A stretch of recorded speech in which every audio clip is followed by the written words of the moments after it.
Banyak orang nanya, harga Vespa itu bakal terus naik nggak sih? Atau cuma tren sesaat? Dan jujur aja, pertanyaan ini kelihatannya soal uang. Tapi disinilah ceritanya jadi menarik. Karena jawabannya nggak sesederhana naik atau turun. Vespa klasik itu bukan barang produksi massal yang masih terus dicetak dengan spesifikasi sama.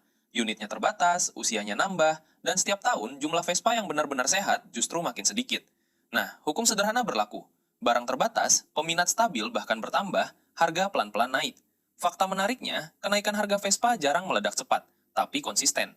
Bukan karena spek atau teknologi, tapi karena cerita, sejarah, dan identitas yang nempel di tiap unitnya. Vespa juga beda dari motor modern yang nilainya turun begitu keluar dealer.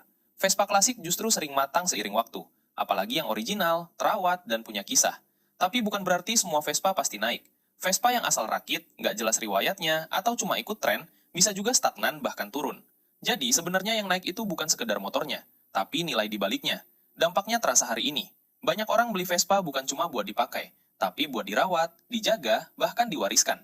Dan kalau kita tarik refleksi sekarang, mungkin pertanyaan yang lebih penting bukan apakah harga Vespa akan terus naik, tapi apakah kita melihat Vespa sebagai alat spekulasi cepat, atau sebagai sesuatu yang pelan-pelan tumbuh nilainya karena kita mau merawatnya. Dan sekarang coba kamu pikirkan sendiri. Kalau Vespa di garasi kamu suatu hari harganya naik, apa yang bikin kamu senang? Angkanya? Atau cerita yang ikut naik bersamanya?